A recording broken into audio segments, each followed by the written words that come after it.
Question है exercise 13.1। Question number 2 है, कोई बर्तन एक खोखले अर्धगोले के आकार का है।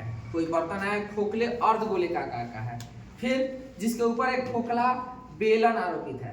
अर्धगोला भी है और उसके ऊपर बेलन है।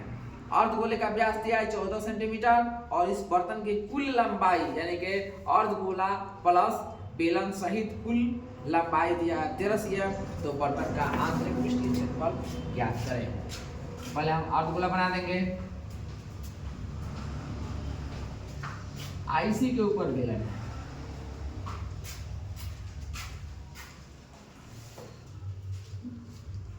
ये नीचे का अर्धगोला हो गया और बेलन हो गया। अर्धगोले प्लस बेलन, ये क्लियर हो गया। अब इसमें क्या है कि अर्धगोले का व्यास 14 सेंटीमीटर यानी कि यहाँ से लेके यहाँ तक व्यास। तो जो अर्धगोले का व्यास है वही व्यास हो जाएगा उस बेलन का भी। फिर बर्तन की क्या है कुल ऊंचाई 13 सेंटीमीटर यानी कि यहाँ से लेकर यहाँ तक 13 सेंटीमीटर हो गया। निकालना है कि बर्तन का आंतरिक पृष्ठीय क्षेत्रफल, आंतरिक पृष्ठीय क्षेत्रफल ये निकालना है। यानी कि अर्धगोले का ऊपरी पार्ट से मतलब नहीं है, बेलन के निचले भाग से मतलब नहीं है और बेलन के ऊपरी भाग से नहीं है। यानी कि ये बर्तन है, तो बर्तन है तो ऐसी बात है कि बर्तन है तो उसका ऊपर से खुला रहेगा। बर्तन ऐसे है, कोई बर्तन है जैसे कोई कटोरा ले लिए, ठीक है, तो ऊपर से खुला रहेगा। तो अर्धगोले के आकार का है और उसके ऊपर बेलन है, तो इतना क्लियर है कि इस बेलन का वक्र और प्लस अर्धगोले का वक्र निकाल लेंगे, बर्तन का आंतरिक वक्र पृष्ठीय क्षेत्रफल निकल जाएगा। देखेंगे आप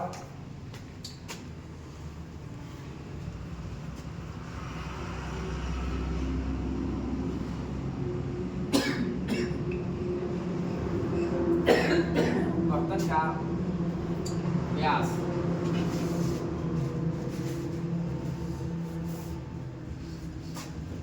14 cm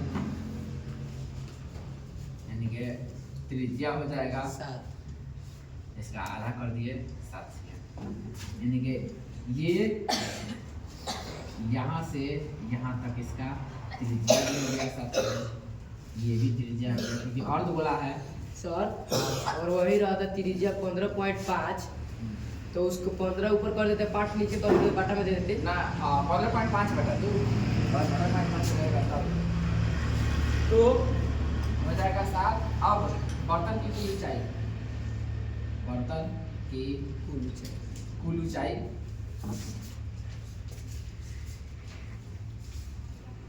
13 cm। तो अब लिखेंगे बेलनाकार भाग की ऊंचाई, बेलनाकार भाग की ऊंचाई। बेलनाकार भाग यहाँ से यहाँ तक हुआ, तो अर्धगोलाकार 7 cm माइनस हो जाएगा। तो जब 13 में 7 माइनस करेंगे तो बेलनाकार भाग का ऊंचाई हो जाएगा 13 - 7 ये 6। यही त्रिज्या बेलन का भी हो जाएगा। तो बर्तन का आंतरिक पृष्ठ का क्षेत्रफल। अब इस बर्तन का आंतरिक पृष्ठ का क्षेत्रफल निकालना है, तो बेलन का वक्र और अर्धगोले का वक्र। वक्र क्यों? क्योंकि बेलन में ऊपरी भाग और बेलन के निचली भाग से मतलब नहीं है, इसलिए बेलन का वक्र। अर्धगोले का ऊपरी भाग से मतलब नहीं है, इसलिए अर्धगोले का वक्र। तो इस क्वेश्चन में हमारा क्वेश्चन से क्लियर नहीं है कि किसका वक्र निकालना है, किसका संपूर्ण निकालना है। इसे हमें फिगर से ही समझ लेना है कि किसका वक्र का जरूरत है, किसका संपूर्ण का जरूरत है। तो यहाँ पे संपूर्ण का जरूरत है ही नहीं, दोनों के वक्र निकाल देंगे तो बर्तन का आंतरिक वक्र पृष्ठ का क्षेत्रफल निकल जाएगा। बेलन का वक्र प्लस अर्धगोले का वक्र, तो बेलन का वक्र हो जाएगा पाई आर एच, और अर्धगोले का 2/3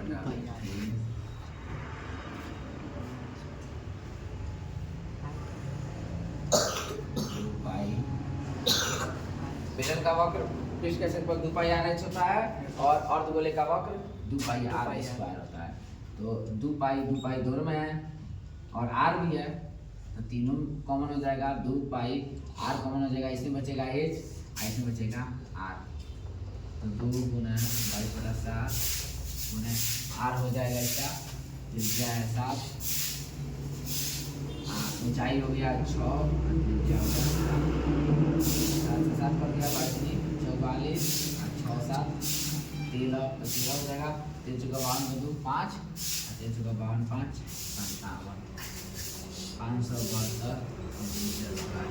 यही 572 सेंटीमीटर स्क्वायर इस बर्तन का पृष्ठीय क्षेत्रफल हो जाएगा।